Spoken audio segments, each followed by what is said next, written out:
ትይዛለህ አንተ? እንደ ጀብድ ነው እንደምታወራው? ልቀቀኝ! እንዳትነካኝ! እኔ እጄ እየቀፈፈኝ ነው። እንዳትነካኝ! እንዳትነካኝ! እንዳትነካኝ! ልቀቀኝ! ልቀቀኝ! በቃ ተረጋጊ። በቃ አንቺ አምሻል እንዴ? እንዴትም ልሆን እያስረዳሁሽ ነው አይደለ? በጣም አስረዳኝ እኮ እያስረዳሁሽ ነው አይደል? መረዳት ያለ መረዳትሽ ነው። ከሃዲ ባለጌ ባለጌም ነኝ። እሰይ እንኳንም ባለጌው እሰይ። እሺ ከዚህ በኋላ አንድ ነገር አያገባሽም። እሺ በቃ አያገባሽም ከተባልሽ መቼም ምንም ለቃልም አትገኝ። ማትረባ ሰው ነህ። ሩታ ስነ ስርዓትሽ ነይ። እግዚአብሔር ስነ ስርዓትሽ ነይ። ስነ ስርዓት አንተ ያዝ። እንዳትነካኝ ተነጋገር ነው። ግን ደግሞ ከዚህ በላይ እኔ አልታገስሽም። ገባሽ? አሁን ይሄ ሁሉ ነገር ከፈጠርሽ በኋላ በሰላም ልታወሪኛችን ገባሽ? መጀመሪያ የፈጠርሻቸው ነገሮች እኔም በስነ ስርዓት ነበር ያናገርኩ። ምን አገባሽ ብለህ እኮ የጀመርከው። አያገባሽም። በዚህ ልክ እኔም የመናገር መብት ማንም አልሰጠሽም። ገባሽ? ሲሆን ይሆናል ሲቀር ከማንም ጋር የመንዘላዘል መብቱ ታውሪ ከሆነ ስራችን ይዘሽ እኔም ማውራሽ በስነ ስርዓትማ ነው እያወራሁሽ እኮ ያለ። አሁን ምን እንዳደረግሽ ነገሮች እንዲያበቁ ፈልጋለሁ። ይበቃሻል፣ ከህይወቴ ውጪ እያልኩሽ ነው። ሲጀመር መች ገባ ያንቺ ህይወት ውስጥ የገባሽ አንቺ ነሽ። ገባሽ? ተጥለሻል፣ አታስፈልጊም ብሎ ከህይወቱ አባሮሻል። ስለዚህ ምንም ላደርግ አይደለም የመጣሁት፣ ከህይወቴ እንድትወጪ ብቻ ነው።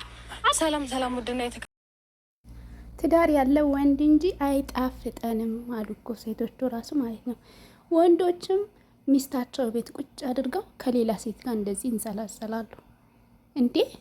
ማን ነው ጥፋተኛው እንዴ? ሚስት እስከምታገቡ አፈቀርኩሽ ወደድኩሽ ትላላችሁ። ልክ እሷ ቤት አስቀምጣችሁ ደግሞ የሌላ ሴት ዳሌ ለማየት ትወጣላችሁ፣ ውጭ ስትወጡ ማለት ነው። ኧረ ያበሻ ወንዶች ተው አትጃጃሉብን እንዴ! ምን ነው ይሄን ያክል? አሰላሙ አለይኩም ወራህመቱላሂ ወበረካቱ። ውድና የተከበራችሁ የቻናሌ ቤተሰቦች እንዴት ናችሁ? ደህና ናችሁ ወይ? ሁሉ ሰላም? እኔ ጋር አልሐምዱሊላህ ሁሉ ነገር ሰላም ነው። እንግዲህ ብጥብጡ ተጀምሯል ማለት ነው። ብጥብጡ ሊቆም አልቻለም። እኔ ግን ማለት ነው በነገራችን ላይ ማለት ነፂ ማለት ነው አንቺ ቆንጅዬ ልጅ ነሽ። እውነት ይሄ ነገር እውነት ነው? እውነት ከአብሬሽ ውጭ አንቺ ሌላ ወንድ አይፈልግሽም? የፈለገ የድሮ ፍቅረኛው ብትሆኝም ያሁንም ብትሆኝ አልፈልግሽም ካለሽ አንቺ እኮ ከሱ የበለጠ ወንድ የምታገኝ ሴት ነሽ። እና ምን አጃጃለሽ? ሴትነትሽን ሚዲያ ላይ ምን አስረከሰሽ ነው? ወይስ ለመፈመስ ብላችሁ ነው? ዲራማ ቢሆን ራሱ ይሄ የሴትን ክብር ይነካል። ይቅርብሽ በእንደዚህ አይነት ስራ ማለት ነው። በቃ አንድ ሴት ልጅ ተፈላጊ ስትሆን እንጂ ፈላጊ ስትሆን አያምርባትም። አንቺ እኮ ቆንጅዬ ሴት ነሽ። ከአብርሃም የበለጠ የተሻለ እንጂ ከአብርሃም ያነሳ አታገኝም። ለምን ሴትነትሽ ሚዲያ ላይ ታራክሻለሽ? ለምን ይሄ ሁሉ ኮመንታተሮች ሲሰድቡሽ ለምን ብለሽ? ለዱንያ ጥቅም? እውነት የፈለገ ብታፈቅሪውም እኔ ወንድ ልጅ በዚህ ልክ አልፈልግሽም ባለትዳር ነኝ ካለኝ የፈለገ በወደው ራሱ ሚዲያ ማለት ራሴን አሳልፌ አልሰጥም። ለምን? ፍቅር የሚባለው ራሱ ምንድን ነው እንዴ እናንተ? ሴት እኮ በተለይ ስትወደድ እንጂ እሷ ስትወድ ትዳር አይሆንም። እሱ ሲወዳት ሲፈልጋት ነው ትዳሩን ጣም የሚመጣው። ምክንያቱም እሷ ቀስ በቀስ ትወደዋለች። ወንድ ልጅ ከጠላ ደግሞ ያንቺ መፈለግ ጥቅም የለውም። አንቺ ሴትነትሽን ማራከስ ነው የሚሆንብሽ። እና ውድ እህቴ ይቅርብሽ ይሄንን። አንቺ ጠንካራ ሴት፣ ጎበዝ ሴት፣ ቆንጅዬ ሴት ነሽ። ሰርተሽ መለወጥ የምትችይ የፈለጉ ወንዶች ተደራድረው የሚመጡልሽ ሴት ነሽ። ክብርሽን ሚዲያ ላይ ዝቅ አታድርጊ በእንደዚህ ተልካሻ ነገር ማለት ነው እንዴ። አብርሃም ቢሄድ 2 አብርሃሞች ደብል ሆነው ይመጡልሻል። ምን አስበሽ ነው? ሴትነትሽን አራከሽ እኮ። ይቅርብሽ። ይኸው ደጋፊዎችሽ ምን የመሰሉ ሸበላ ወንዶች አሉ። ምን ነው ደግሞ ሴቶቹ እኮ እንደው ባለትዳር ወንድ እንጂ አይጣፍጠንም ይላሉ።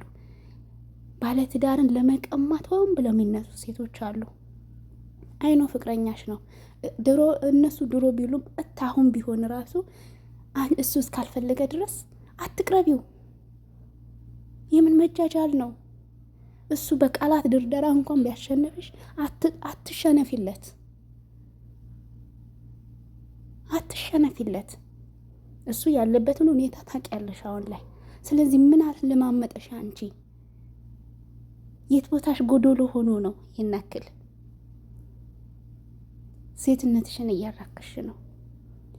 እና የኔ ውድ አንቺ ተደራ ሲቀጥል ማለት ነው የኛ በሻ ወንዶች ማለት ነው ሚስታቸው ቤት ቁጭ ያደረጉና ሌላ ሴት ጋር የሚሄዱት ነገርስ የፈለጋ የድሮ ፍቅረኛ ብትሆንስ ማግኘትም ምንም ማለት ያለበት ካለችው ሚስት ጋር ነው። እሷን 40 ምንጭ ነው ምንድነው ዲላ ዩኒቨርሲቲ ልከክ ሩታን መረጥ ካገባክ አይደል? ስለዚህ ምንድነው የሚያጃጅልህ? ሄደህ ካንተ እስከሷ ጋር ለምንስ ተስፋ ትሰጣታለህ? አንተ ራሱ ማለት ነው አብርሃም፣ ነውር ነው፣ ነውር ነው። ባለ ትዳር ወንድ እንደዚህ ሄዶ ከሌላ ሴት የሚጃጃለው። እናንተ ትውልድ የሚቀጥለው ትውልድ ምን ይማር ከእናንተ? ሚስቱን አስቀምጦ ከሌላ ሴት እየተንዘላዘለ የሚመጣ ወይም ደግሞ ሌላ ፍቅረኛው ሚስቱ ላይ ይዞ የሚመጣ ወንድ ይፈጠር። ነገሩ እየተደረገ ነው። ወንድ ልጅ እኮ አገባ ማለት ቤቱን ትዳሩን ማስከበር ያለበት ወንድ ነው። እሱ ሄዶ እንደዛ እየተንዘላዘለ ግን እሷ ብትሆንስ በዚህ ሰዓት ምሳሌ ሚስትህ ብትሆን ከሌላ ወንድ ብታያት ያንተ እርምጃ ምንድን ነው? سبحان الذي أسرى بعبده ليلا من المسجد الحرام إلى المسجد الأقصى الذي باركنا حوله لنريه من آياتنا إنه هو السميع البصير وآتينا موسى الكتاب وجعلناه هدى لبني إسرائيل ألا تتخذوا من دوني وكيلا ذرية من حملنا مع نوح إنه كان عبدا شكورا وقضينا إلى بني إسرائيل في الكتاب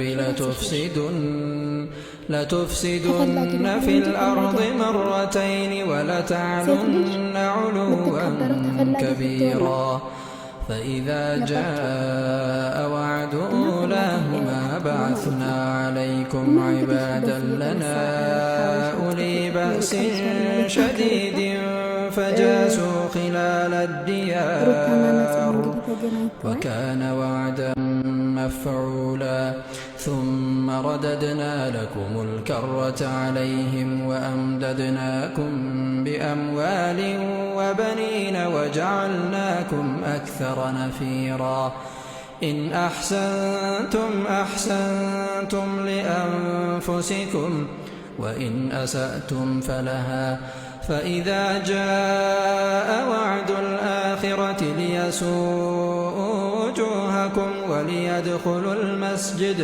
وليدخلوا المسجد كما دخلوه أول مرة وليتبروا ما علوا تتبيرا عسى ربكم أن يرحمكم وإن عدتم عدنا وجعلنا جهنم للكافرين حصيرا إن هذا القرآن يهدي للتي هي أقوم ويبشر المؤمنين الذين يعملون الصالحات أن لهم أجرا كبيرا ታውሪን ከሆነ ስራችን ይዘሽ ነው ማውራሽ ብለኝ በስነ ስርዓትማ ነው እያወራሁሽ እኮ ያለው። አሁን ምን ዳረፍሽ?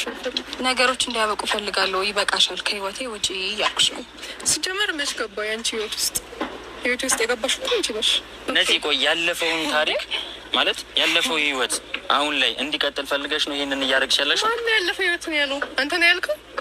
ይሄ እኮ እያለሽ ነው። በአብርሃም አፍም እኮ እየወጣ ነው አይደል? እዚህ ጋር እንግዲህ ትላንትም እንዳያችሁት አብርሃም ሂጂ ወደ ሀገር ወደ ቡታጅራ ተመለሽ እያላት ነበረ። እሷም አልመለስም እያለች ነበረ። ዛሬም እንግዲህ ከሩታ ጋር በቀደምም ያለፈው አይታችኋል ቪዲዮአቸው ብዬ አስባለሁ። እንደዛው ተደባድበው ነበረ ትንሽ አብርሃም አገናኝቷቸው፣ ዛሬ ደግሞ አቤል አገናኝታቸዋል ሁለቱ ማለት ነው። እና ነፂ ወይ ተናግራ አይወጣላት ወይ በቃ ከነገሩ ሸሽታ አትሄድም ማለት እንደዚህ አይነት ሰው በእርግጥ ይጎዳል። ተናግሮ የማይወጣለት ሰው ውስጡ ሁሉ ነገር ውስጡ ላይ የሆነ ሰው ይጎዳል። ገባችሁ? አሁን እነዚህ ወይ ተናግራ የሆነ ያስተማመናት ነገር አብርሽ የሆነ ቃል የገቡት ነገር ያስተማመናት ነገር ካለ ይሄ ነው ብላም ወይ በቃ ግልጽ አድርጋ አልተናገረችው ማለት ነው። አሁን እዚህ ጋር ከሩታ ሲፋጠጡ ራሱ ዝም ነው በቃ ከአብርሃም ሄደሽ ጨርሺ ነው የምትላት ማለት ነው። እና ዛሬም ድረስ ያው አብርሃም የሆነ ተስፋ እንደሰጣት ነው እያሰቡ ያሉት ማለት ነው። ብቻ ግራ ይገባል። ለማንኛውም ማለት ነው ውድ ቤተሰብ እና እንግዲህ ብጥብጡ እኔ ያው ምናልባት እውነት ከሆነ ብዬ ነው ይሄ ሁሉ አስተያየት የምሰጠው። ዲራማም ሊሆን ይችላል። ምክንያቱም ከዚህ በፊትም ብዙ ዲራማ ስለተሰራ ማለት ነው። ዲራማም ሊሆን ይችላል አይታወቅም። ግን ኮመንታተሮች ደግሞ ተረጋጉ ማለት ነው። እንደው ከወንጀል አትሰብስቡ፣ በገዛ እጃችሁ ማለት ነው። ወንጀል አትሰብስቡ። በጣም ወንጀል በቃ በስድብ ምናምን እኛ እኮ በምንናገራቸው በምንጽፋቸው ቃላቶች ብዙ ወንጀልን እንሰበስባለን። ከቻለን መልካም መናገር፣ መልካም አስተያየት መስጠት፣ ካልቻለን ዝም ማለት ግን መልካምነት ነው። እና ወንጀልን እየሰበሰባችሁ ነው እናንተ በገዛ እጃችሁ ማለት ነው። እና ጥሩ አይደለም። መልካም የሆኑ አስተያየቶችን ብትሰጡ አሪፍ ነው እላለሁኝ። እንግዲህ የዛሬ ቪዲዮ ይሄ ይመስላል። በአዲስ ቪዲዮ እስከምንገናኝ ሰላም ሁኑልኝ። አመሰግናለሁ።